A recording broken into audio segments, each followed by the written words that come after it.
Hi there. Thank you very much for playing The Beginner's Guide. My name is Davey Reedon. I wrote The Stanley Parable, and while that game tells a pretty absurd story, today I'm going to tell you about a series of events that happened between 2008 and 2011. We're going to look at the games made by a friend of mine named Coda. Now, these games mean a lot to me. I met Coda in early 2009 at a time when I was really struggling with some personal stuff, and his work pointed me in a very powerful direction. I found it to be a good reference point for the kinds of creative works that I wanted to make. So just to start you off, this is, I think, the first game he ever made. It's a level for Counter-Strike. You can walk around here, by the way. And mostly it's just Coda learning the basics of building a 3D environment. But what I like is that even though he starts from the simple aesthetic of a desert town, he then scatters these colorful abstract blobs and impossible floating crates around the level. And of course, it destroys the illusion that this actually is a desert town, and instead this level becomes a kind of calling card from its creator. It's like a reminder that this video game was constructed by a real person. And it kind of makes you wonder, what was going through his head as he was building this? This is what I like about all of Coda's games. I mean, not that they're all fascinating as games, but that they are all going to give us access to their creator. I want us to see past the games themselves.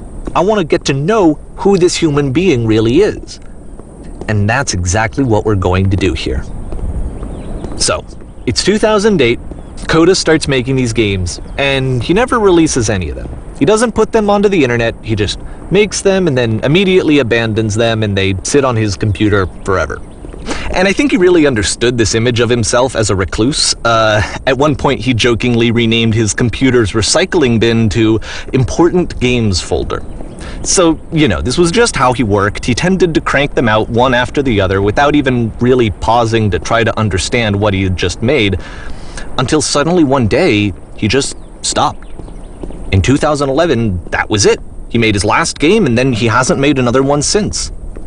And that's why I've taken this opportunity to gather all of his work together, is because I find his games powerful and interesting, and I'd like this collection to reach him, to maybe encourage him to start creating again.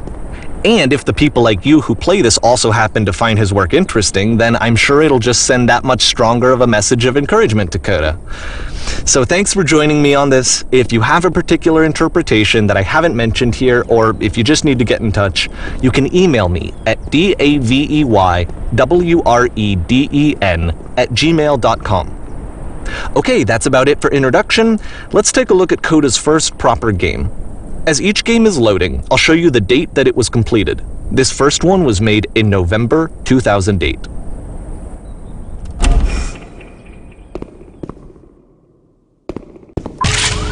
Warning. Whisper machine active. Shift destruction imminent.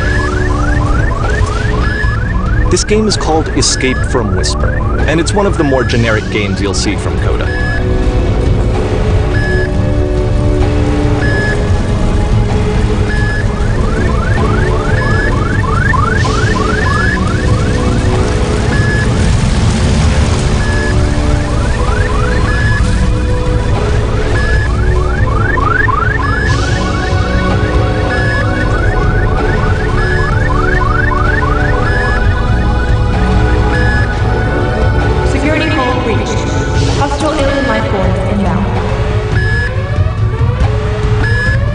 It kinda looks like this game was abandoned mid-development. For instance, you have this gun, which you'd think would indicate that there are supposed to be monsters or enemies somewhere, but then clearly there are no enemies anywhere. You can't even reload the gun when you run out of bullets. But ultimately we don't really know. Maybe Coda thought that actually it was complete the way that it is. And I think that we should talk about his games for what they are, rather than for what they're not. Enemy force neutralized. Begin ship evacuation.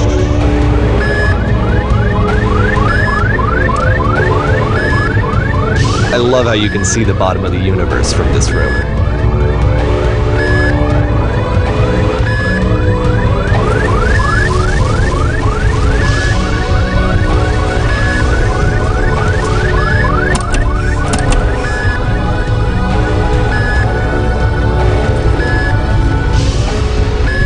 apparently this space station has a labyrinth on it. Sure, I don't know. There's really no reason for it that I've ever been able to discern, so in the interest of time, I'm just gonna skip you on past it. Okay, this is the part that's interesting. The game has this narrative about the whisper machine and how it has to be turned off, and then you get to the engine room. Hey, you there, in the engine room. You could save us all. That beam is powering the whisper machine. We could disrupt it by introducing a great enough heat signature. If your body could stop the beam. It's so much to ask, but for all of our lives, would you do it? Could you give yourself?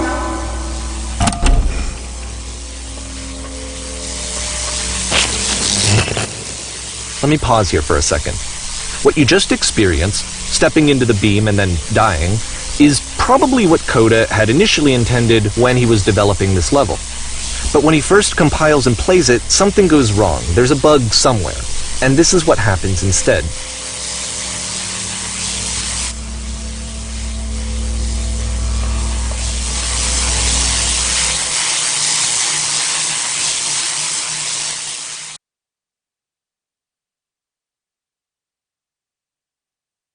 The beam causes you to start floating. And this is an important moment for him. Because yes, this is technically a glitch, but Coda identifies something human about it, like how small it makes you feel in the face of this larger chaotic system. Or this floating could be the afterlife, a peaceful place, juxtaposed against all of the hysteria that you've just had to traverse. I don't even know. I have no idea what he was thinking, but what's clear is that after making this, something lodges itself in his brain. He wants to do more of these really weird and experimental designs. So he stops work on this and moves on to a stream of tiny little games that go in all sorts of directions. Let's go ahead and take a look at the first game he made after leaving this one behind.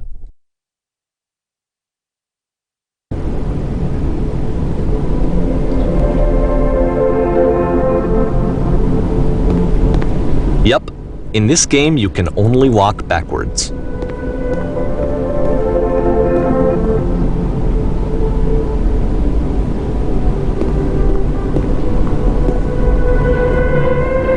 So it's a short and relatively minimalist experiment combining motion and narrative. It is less advanced than the previous game, but actually it seems to be more focused, more complete. Coda's trying to give it a unique voice rather than simply basing it on a pre-existing trope.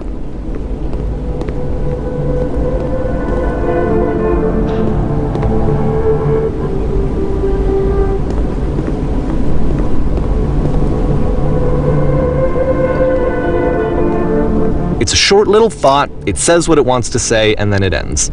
Didn't need anything more than that. Which to me is why it works, because it gets out quick. Okay, next one.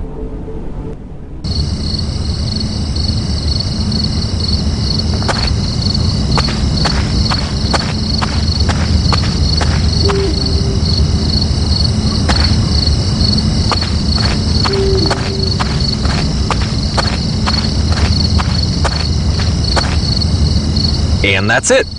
Okay, the meaning of this game won't be clear just yet. Please be patient with me for a few more games, and I promise you'll see what makes it interesting. Oftentimes, Coda would put bizarre titles like this one at the start of his games. I wish I'd known him at the time that he was making these early games. He would really only talk to me about his work as he was making it. Once he stopped work on a game, that was it. It was dead to him. And I don't agree with that at all, but what are you gonna do?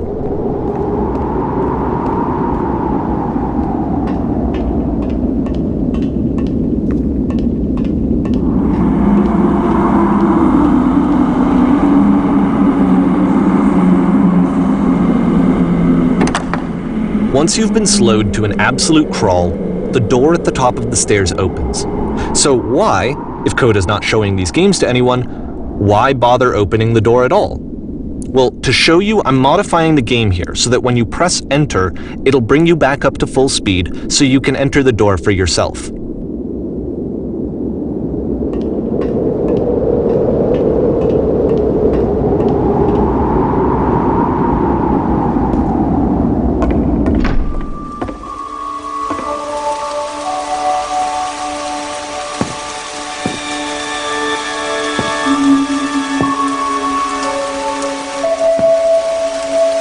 A room that's warm and nice and filled with little ideas for games.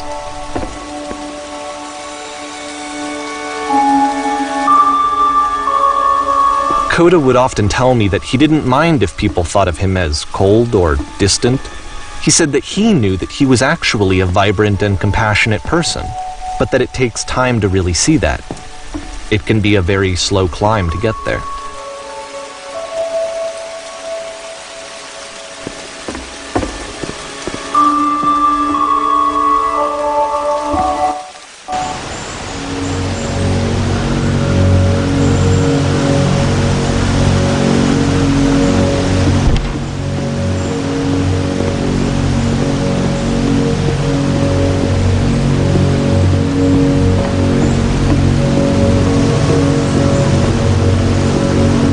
Well, this is new for Coda. It's an actual puzzle.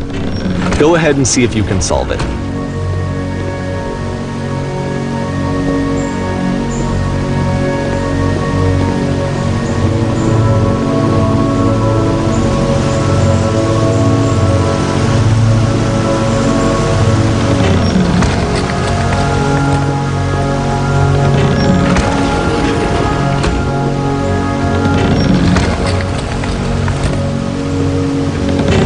Don't forget that solution, because we're going to see this puzzle again soon.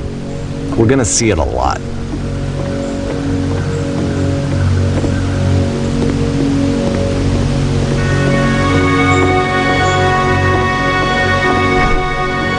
So that seems to be it, right? You walk down a corridor, you solve a puzzle, you get to the end. Simple enough.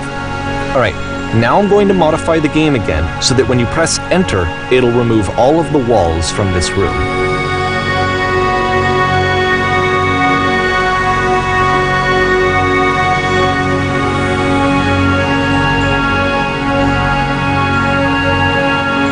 About that. There was more to it than we had any way of knowing. I actually find it funny that this game comes after the Stairs game, since they essentially convey the opposite idea. So, in the Stairs game, a dull exterior concealed a rich interior, and then, in this level, a dull interior hides this fantastic outer world. Either way, I think that the point is the same, is that most of the time you don't get to know what you're missing, or even that you're missing anything. That's not your role as a player. So if your role here is not to understand, then what is it?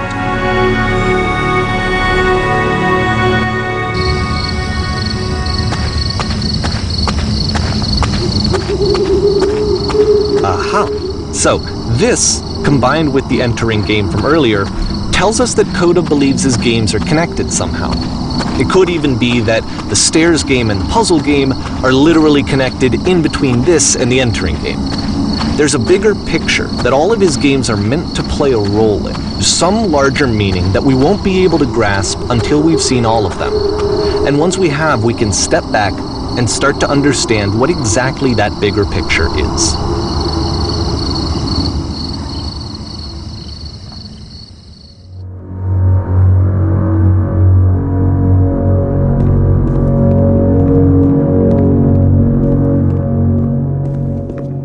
Let's talk about video game development for a second.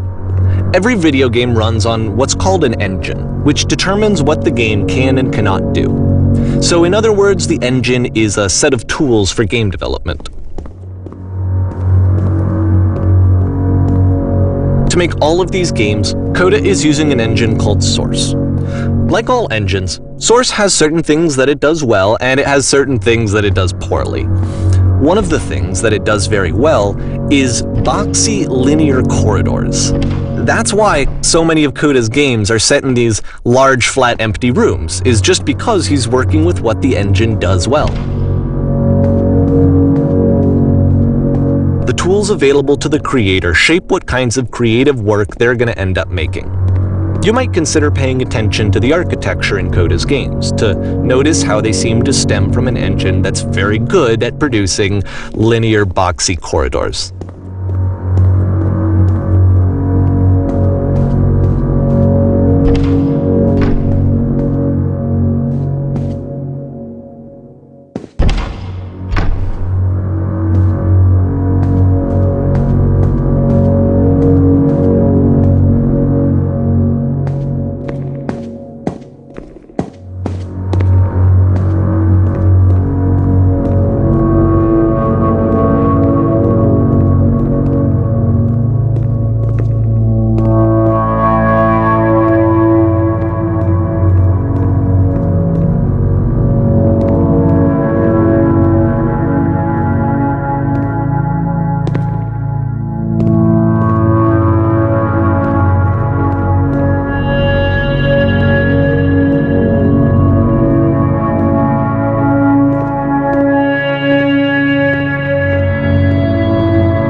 This prison, funny enough, in Coda's original design, the doors stayed shut for a full hour before letting you go.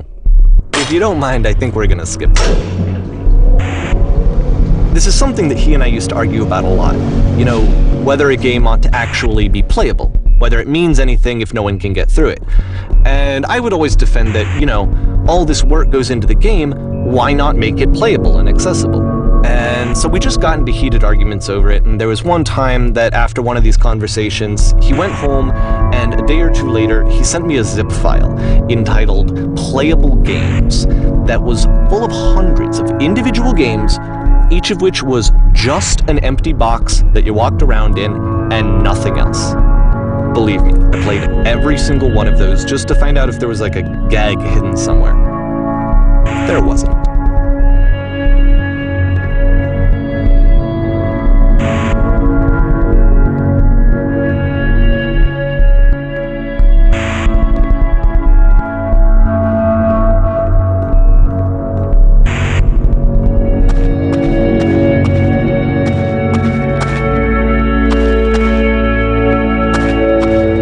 It's the puzzle again, with the exact same solution as the last time.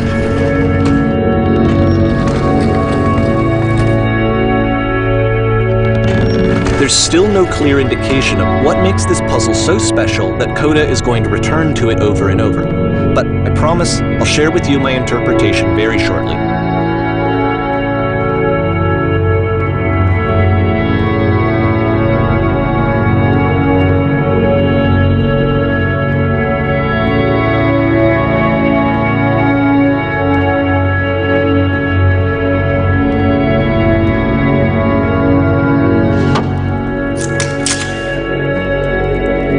Here, Coda begins using a kind of dialogue system that he fashioned out of the engine's chat capabilities.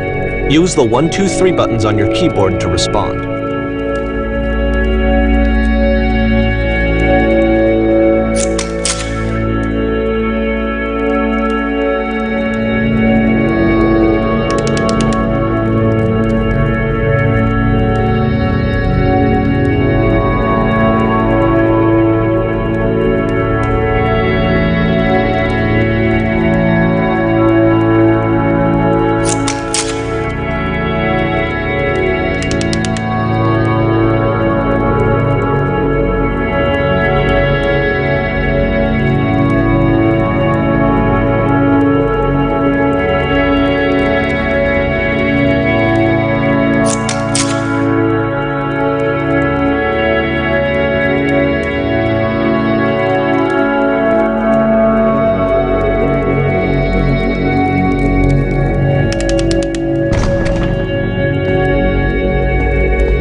So we make one last descent down to the final floor of the level.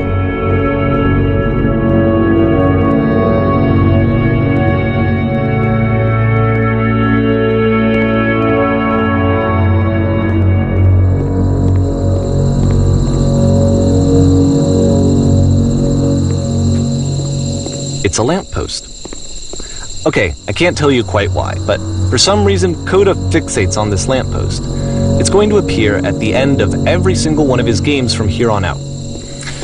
I'll tell you what I think. I think that up to this point, you know, he's been making really strange and abstract games with no clear purpose, and maybe you can only float around in that headspace for so long. Because now he wants something to hold on to. He wants a reference point. He wants the work to be leading to something.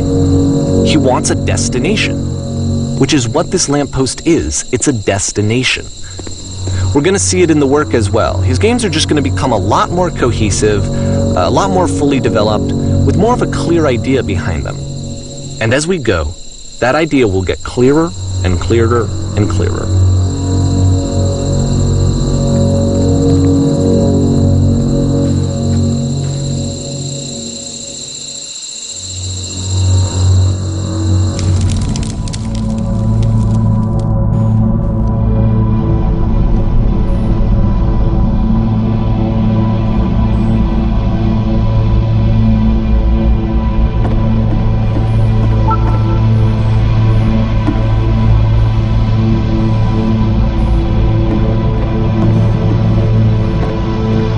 So first off, I'm sure you can deduce this, but this game is not connected to the internet. All of the notes that you're going to see have been written by Coda. This was actually the first game of his that I ever played. This was shortly after I met him at a weekend game jam in Sacramento, where I grew up. I saw him working on this very level, and it was just so different from anything that anyone else was doing. So right away I was like, I have to be friends with this person. In retrospect, I think I was probably a bit too pushy trying to get his attention. I was over-enthusiastic. But he was very gracious about it and very patient with me. And I cooled off eventually. Oh, feel free to skip over any of these notes if they're not doing anything for you. Nothing extra is going to happen if you read all of them. Either way, to me they convey a sense of loneliness. I see this person who's filled with thoughts and feelings and beliefs and has no way to express them except as scattered and unheard voices in a game that wasn't meant to be played.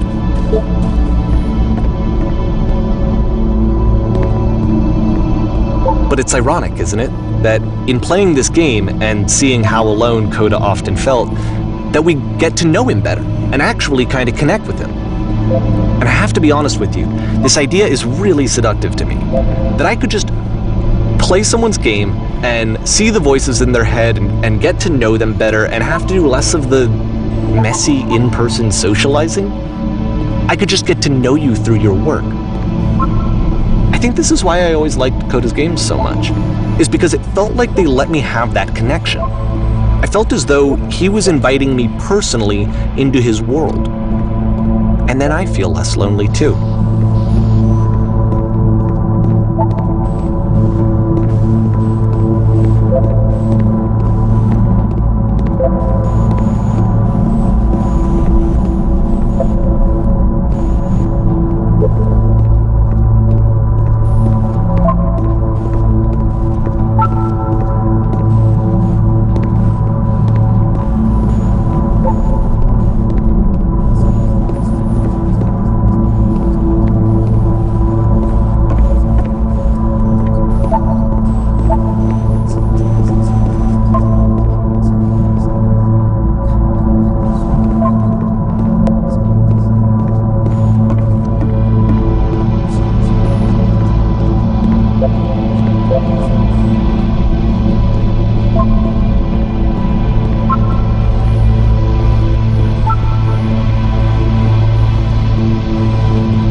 At the end of this level, we're going to see the puzzle again.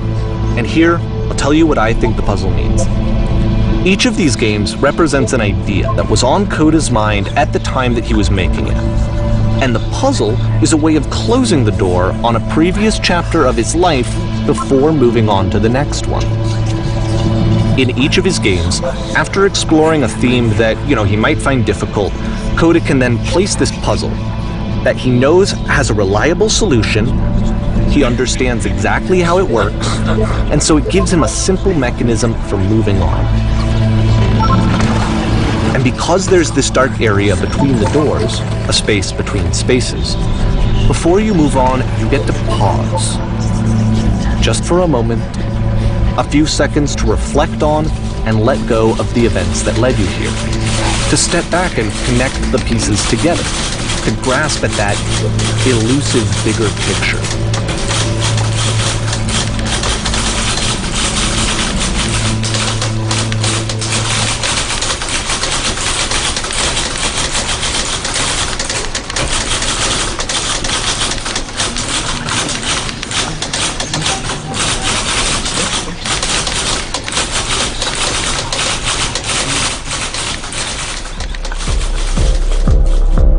Okay, this one is tough.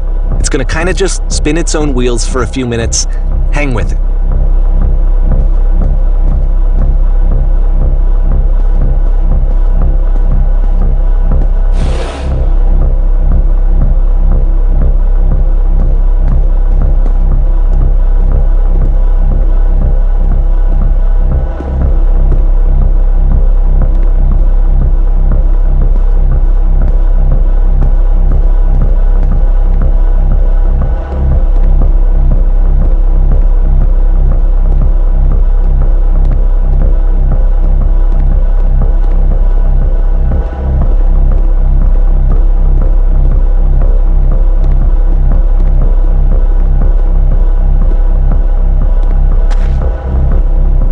See, like, this is it, the whole game, and there's nothing that's particularly interesting about it. You just walk to the end of a hallway. Except, for some reason, Coda gets really fixated on this prison that has all of this modern furniture.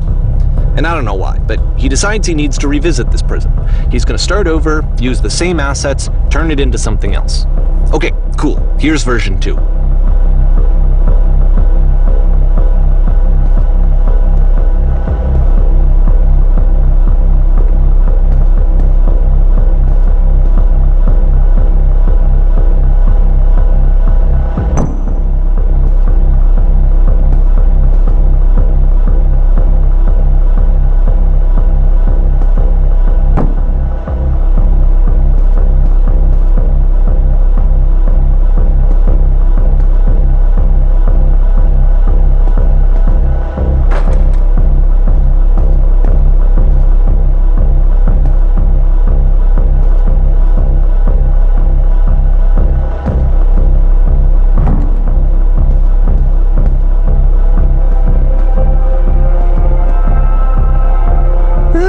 There's a bit more to this one, but still it's not really communicating anything. It's kind of just weird for weirdness' sake.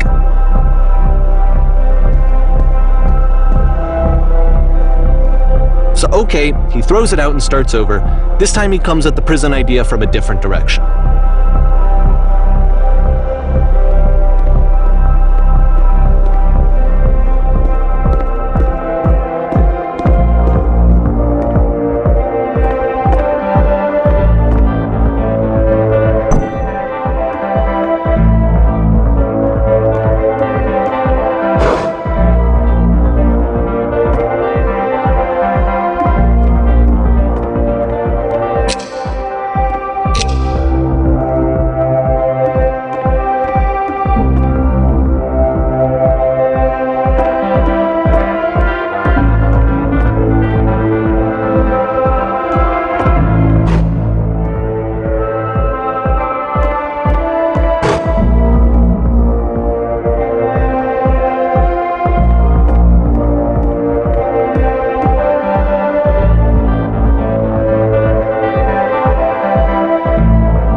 And of course, now the table is gone and you can't begin the chain of events to escape.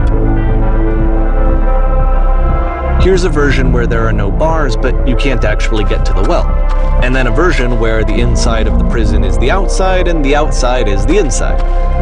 Let me just blink you real quick through a few more of these. I mean, he really unloaded on this prison idea. There's nearly a dozen.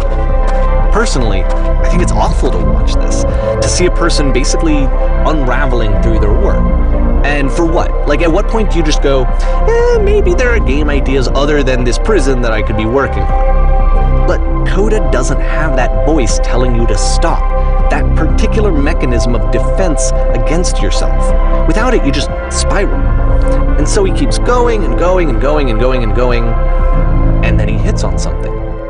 And he likes it. And that's it. He's done. He stops making prisons.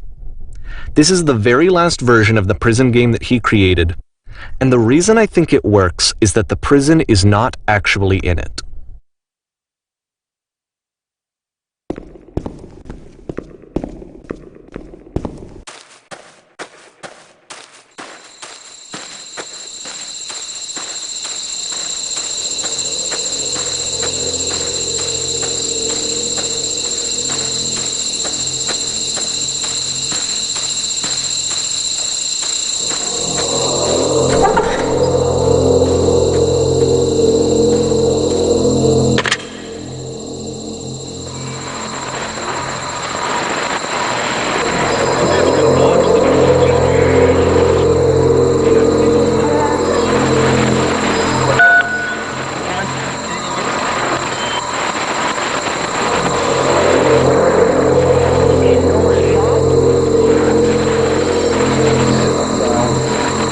It's a conversation.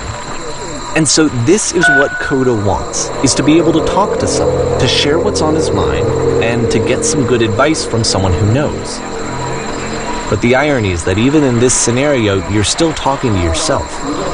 You know, all of these games so far are Coda talking to himself.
I can see why he considers this a fitting conclusion to the prison games.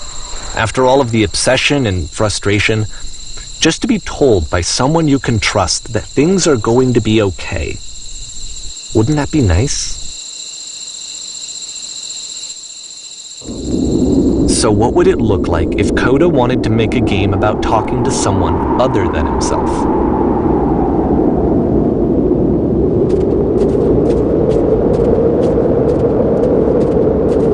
To me, this environment is meant to represent Coda's puzzle, with the two doors on either side and a dark transitional space between.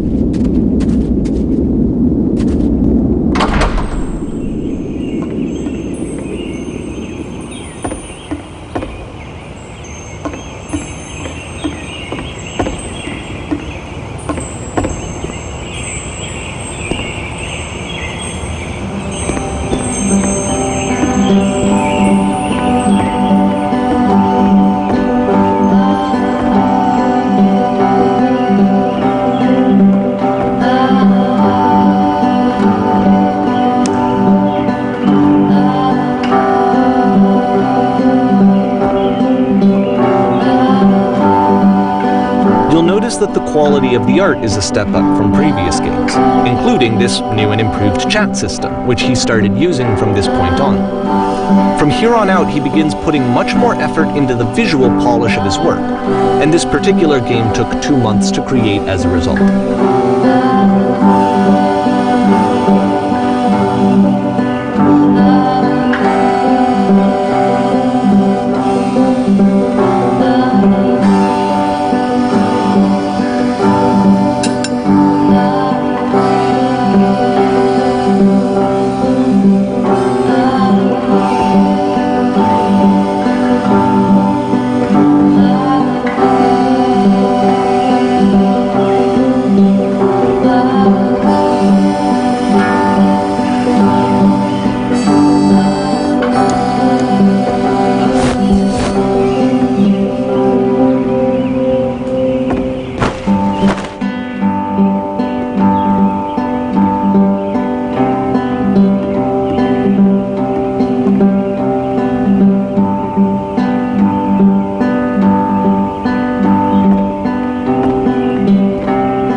set of prison games, this house cleaning level almost feels like cleansing.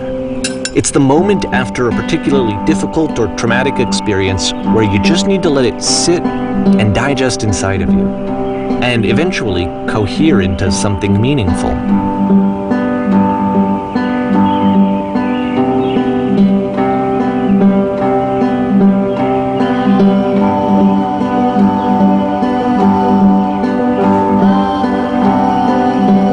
I know that Coda really liked this game. Of all of his work, actually, this was the only one that he called me up to ask me to come over and look at it. This was during a period of a few months where he was like grossly happy all the time, just walked around with a constant smile on his face.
I'm glad he made this. I'm glad he found some peace.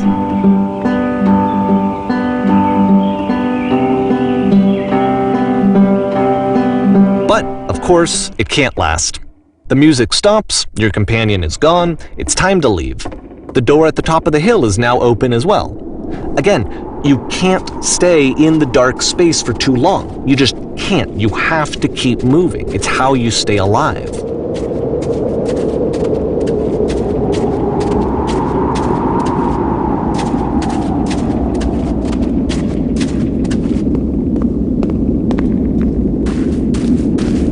Which is the whole point of the puzzle doors, right?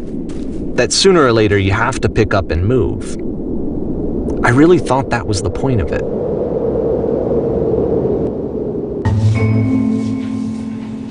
This one gets a bit goofy.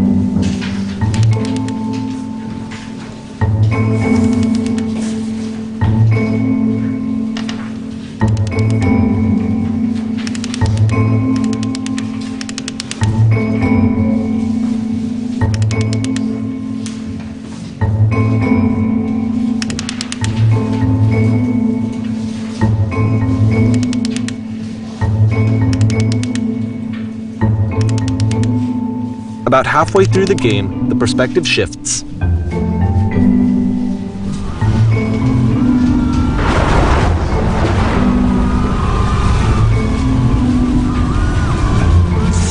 And you play as the teacher. And suddenly, you discover that your teacher is just as bigoted and afraid as you are. Oh, and also you can move around the classroom now.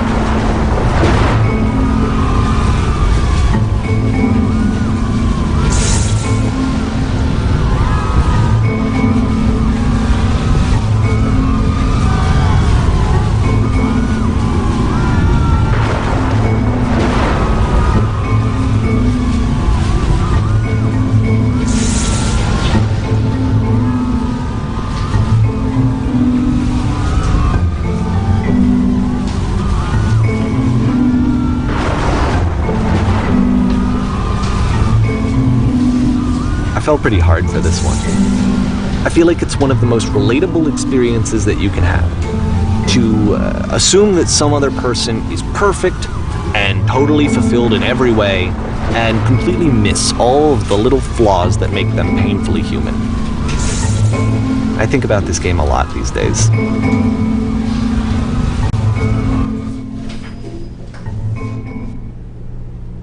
This one took a lot longer than all the others for Coda to make. It was 4 months between this and the last one.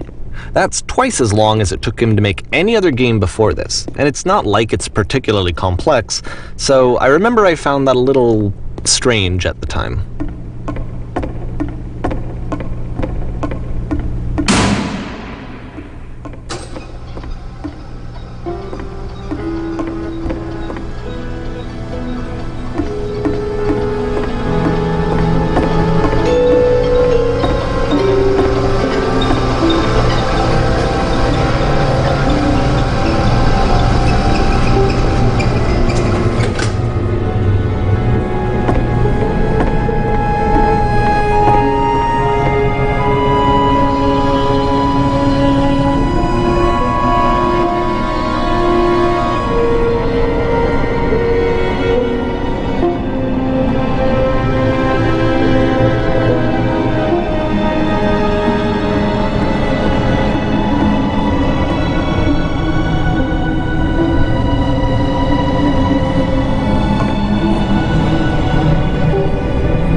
The game ends with this eerie premonition of what's going to happen next in Coda's life.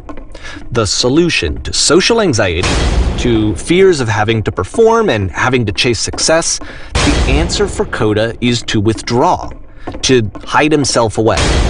Which is what leads to scenarios like the stairs that slowed you down several games ago, where it just becomes harder and harder to access Coda's inner landscape because he keeps retreating. He just keeps backing away from possible connections to anyone other than himself. And to be honest, I didn't consider it very healthy when I first played this game. You know, it looked to me like he was trying to justify the idea of just disconnecting yourself from the world. And that wasn't what I wanted for him or for his games. Because I feel like a lot of his games are inviting me to connect with this person, to bring him closer. But what can you do? After this, Coda went off and took another 5 months to make a new game.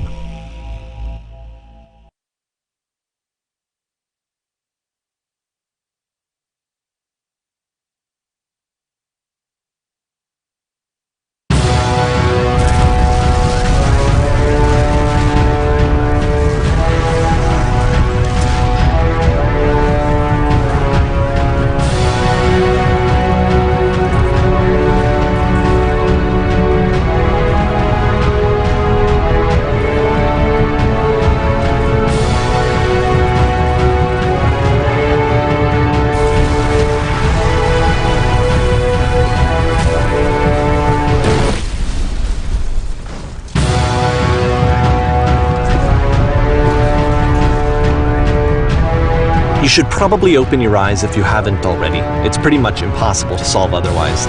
And there is a solution, by the way.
Let me explain how you're supposed to do this. On either side of the room are elevators, which go up to an upper level. You have to go up, walk over to the person who's standing there, and then select dialogue option number 2.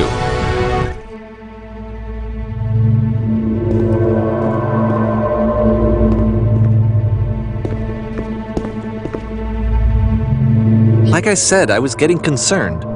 First off, he's never been this explicit in his work about exactly what he's thinking. So where's that coming from? But then even weirder, his work has potentially stopped being an outlet for him. Not like he's having trouble iterating on ideas, but he literally just can't think of new ideas anymore. And in person, he was being a lot more distant than usual. Like, you know how sometimes a person will just deflect anything that you say in order to keep themselves disconnected all the time? It was that kind of thing. Here was the point in my relationship with Coda where I really started to wonder if he needed my help in some way. His games are going to get more desperate from here on out. After this game, it's almost 6 months before he finishes something new.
If the last game featured Coda talking explicitly about his creative frustrations, This one turns it up to 11.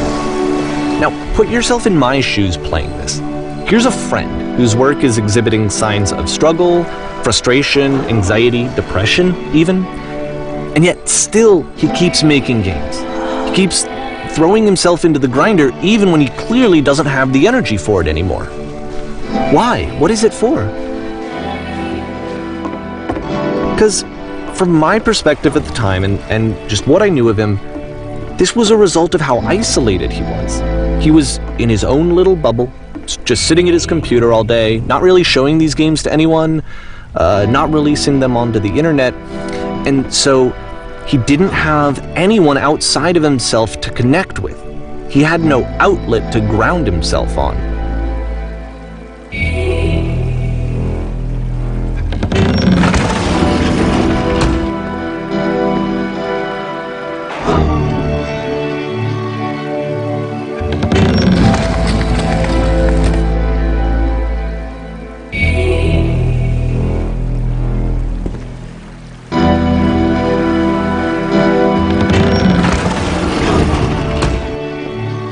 You can't talk yourself out of loneliness. It doesn't work that way. You can't be the one writing both the questions and the answers. Then there's no movement. Then there's no circulation.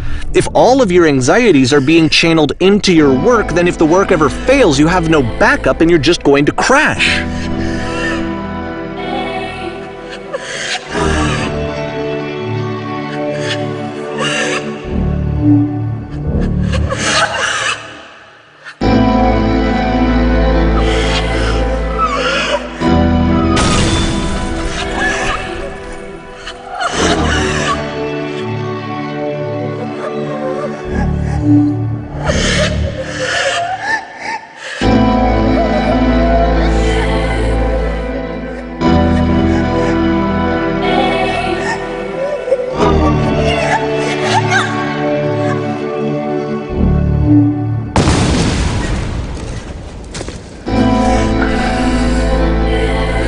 Seeing this game at the time that he made it, it looked really unhealthy to me.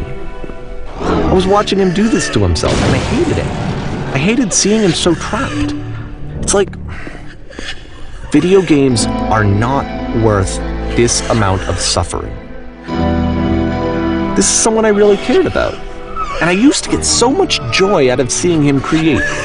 For him to suddenly become angry and frustrated like this, it was the worst thing for me.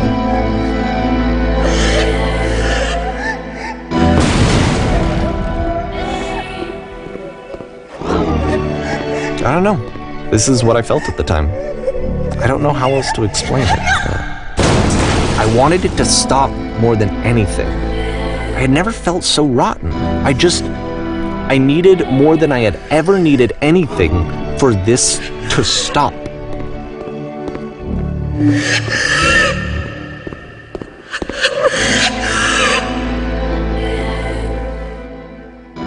But it didn't stop.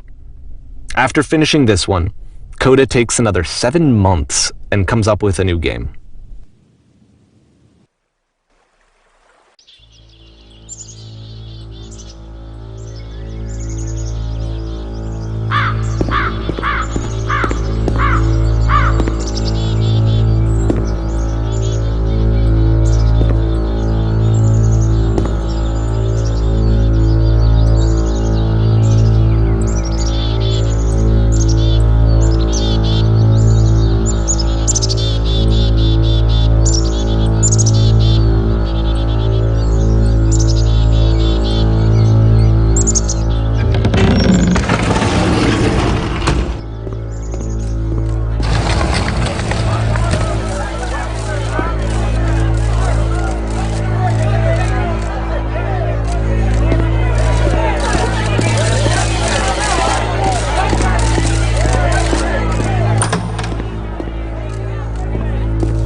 It's the machine.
So now the work is becoming self-destructive.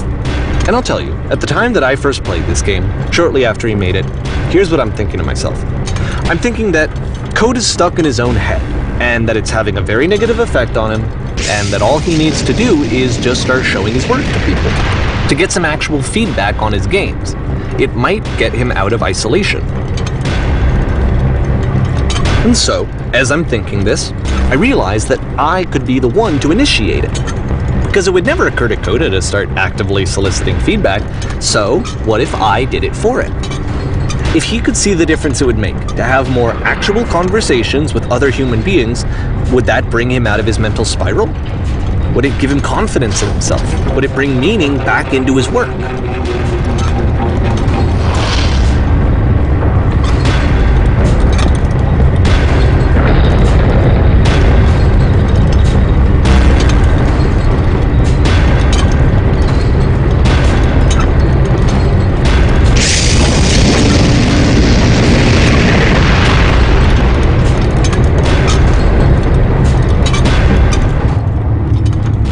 So I started showing Coda's work to people. I took this one, and the islands which you just played, the theater, the notes, the house cleaning game, and some of the prison escape games. I brought them to people that I knew and trusted. I asked their opinions. And the great part is that they really loved his games.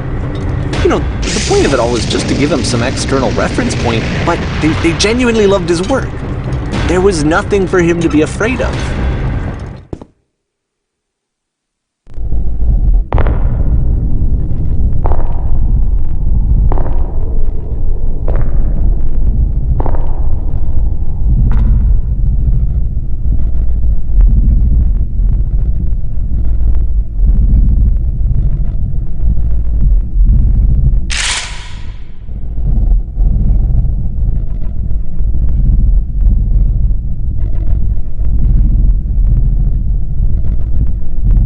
Can you see why I felt like this was the right thing to do? Because it's the thing that I always feel like I need, to be told that my work is good, that I am good. When someone really connects with a thing that I've made, when they see themselves purely in my work, there's nothing that feels better. And I got to give that very same feeling to my friend. I did something... I really felt like I'd done something good, like I was a good person. I felt like there was a friend who was in trouble and was unhappy and maybe didn't like themselves, and I could fix it. If I could give him this gift, maybe I could fix the problem. When they told me how much they enjoyed his games, it was the best feeling. It was the absolute best feeling. It made me feel so happy, so beautifully, beautifully happy.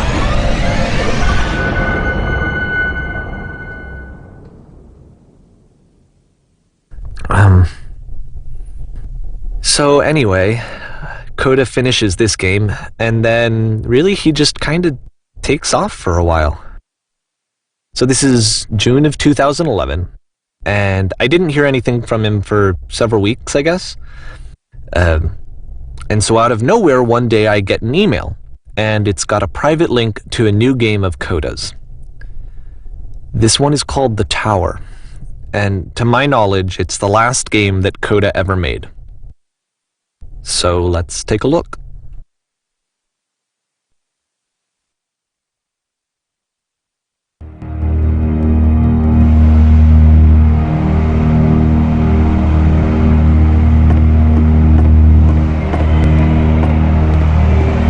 And this is where I have trouble saying anything meaningful about Coda's work.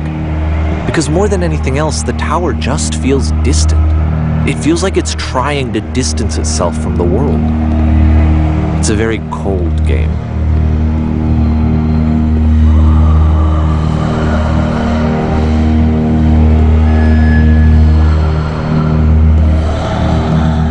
This room actually has a maze in it. Except that all the walls of the maze are invisible. And then every time you touch one of the walls, there's this awful flashing and noise, so the experience is really miserable. The game goes beyond not being meant to be played, it actually seems to despise the player for trying to play it at all. But I do want to show you the rest of the levels, so when you're ready to continue, press enter and I'll put a bridge over the maze.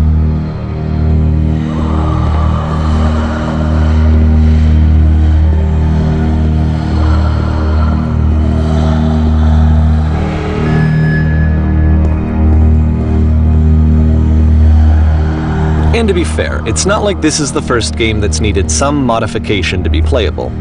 Like the house cleaning game. You know, that one used to actually loop the cleaning chores and you just cleaned a house forever. I had to cut it off so that you could exit the house and the game would actually end. But that game had an idea that it was actually trying to communicate. What's the deeper idea behind the invisible maze? The only way past this challenge is to randomly guess the 6-digit code. Like the invisible maze, it's frustrating to me, because it's the opposite of everything else that Coda has made. It doesn't encourage thought or engagement. It doesn't ask anything of me, except a lot of my time. If I could have reached him during this time, then maybe I could have asked him, but I couldn't. I still don't really understand why this is here. I'll put the code on the ground for you here, though, so that we can move on.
The switch to open this door is actually on the other side of the door, meaning that it's literally impossible to solve from this side. So even if you somehow brute forced your way through the first 2 challenges, and you got to this point, there's actually just no way to progress. And it's scary for me, the idea of Coda cutting himself off entirely, just saying, you know, that's it, that's the end of the conversation, not giving me any way to fix the problem. I feel like a failure, I guess, when I can't fix the problem. But I can open this door for you, so let me do that.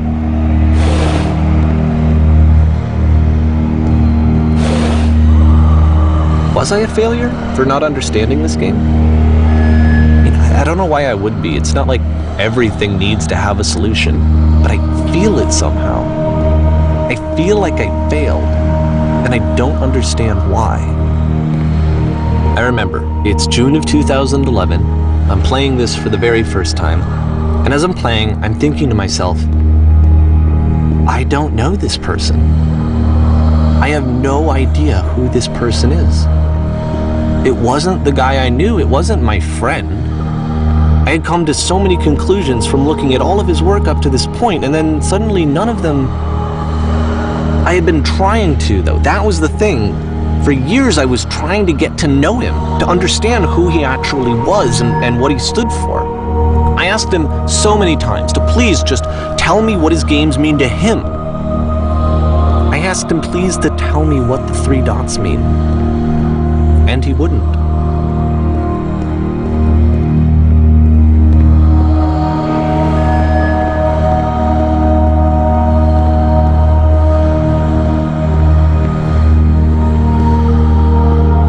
I just felt so strongly that if I could have connected with him, that if I could have somehow made his work my own, that I would finally be once and for all happy.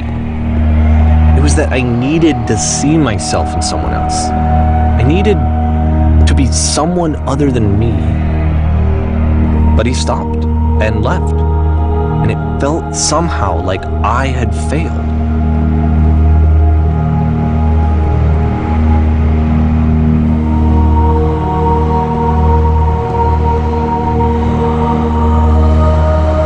Where did I screw up?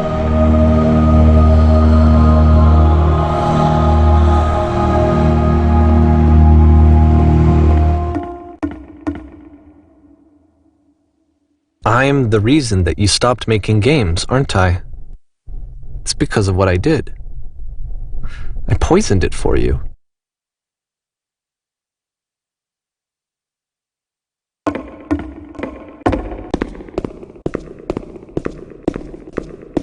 I don't think I ever told you this, but when I took your work and I was showing it to people, it actually felt... it felt as though I were responsible for something important and valuable.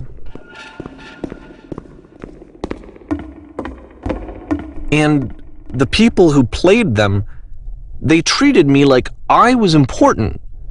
They really listened and cared about what I had to say. Even though I was showing your work, I felt good about myself. Finally, for a moment, while I had that, I liked myself.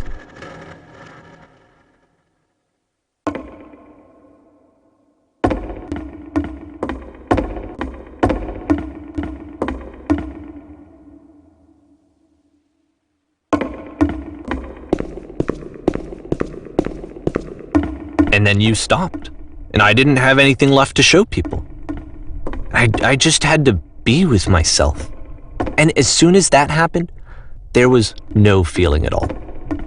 Nothing. Less than nothing. What does that mean?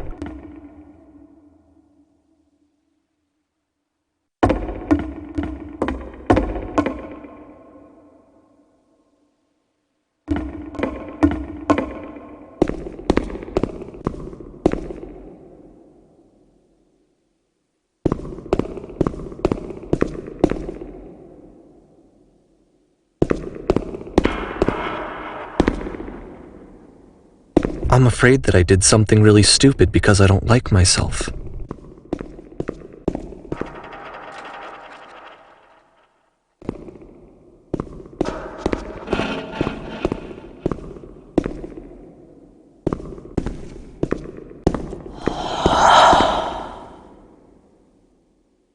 That's why I'm releasing this collection of your work, is because I haven't been able to find any other way to reach you. I've tried everything.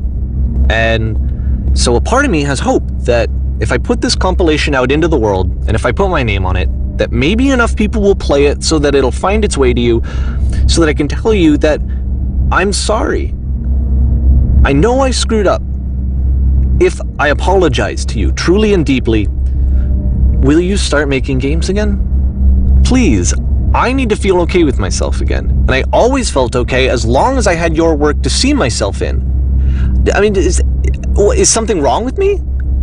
Because I know that I did an awful thing, and I'm doing it again right now. Like, I'm showing people your work, but I can't stop myself from doing it. That's how badly I need to feel something again, like I'm an addict. There has to be something wrong with me. Can I apologize? What if I tell you I was wrong? Will that work? Will that fix it? I don't know. I don't think it will, but there's nothing else that I can do. Just tell me what you want. I'm sorry. I'm sorry. Please, start making games again. Please help me. Please give me some of whatever it is that makes you complete. I want whatever that wholeness is that you just summoned out of nothing and you put into your work. You were complete in some way that I never was. And I want to know I want to know how to be a good person. I want to know how not to hate myself. Please. I'm fading, and all I want is to know that I'm going to be okay.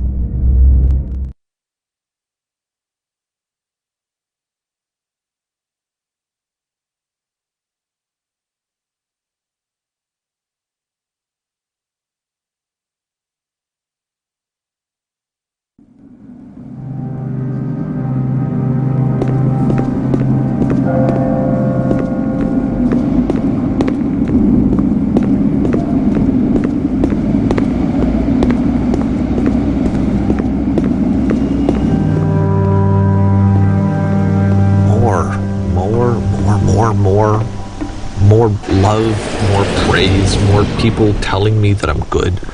Always more. It's like a disease.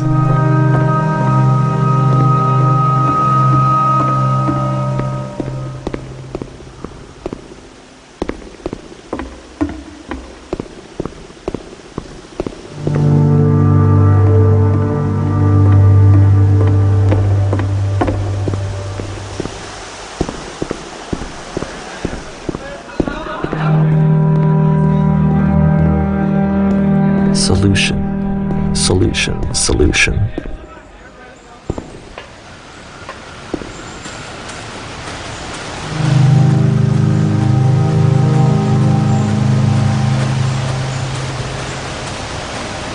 guess if someone had told me ahead of time that he just really enjoyed making prison games, maybe I wouldn't have thought he was so desperate. I wouldn't have told so many people that he was depressed. Maybe he just likes making prisons.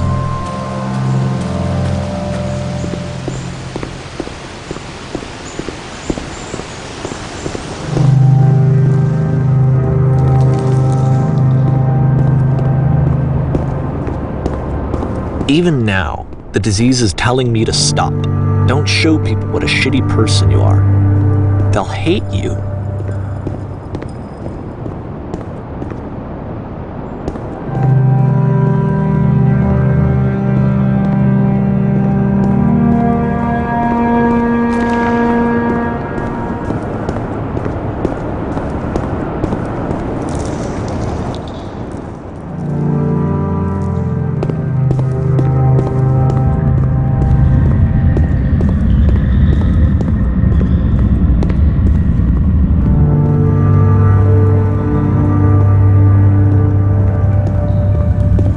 If I knew that my life depended on finding something to be driven by other than validation, what would that even be? It's strange, but the thought of not being driven by external validation is unthinkable. Like, I actually cannot conceive of what that would be like.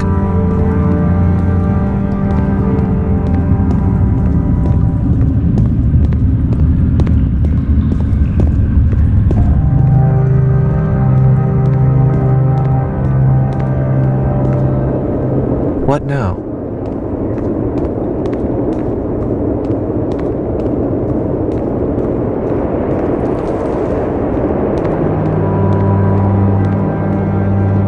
I think I need to go.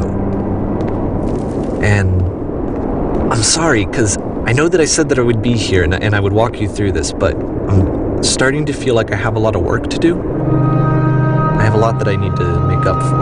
And so I'm just gonna... Okay.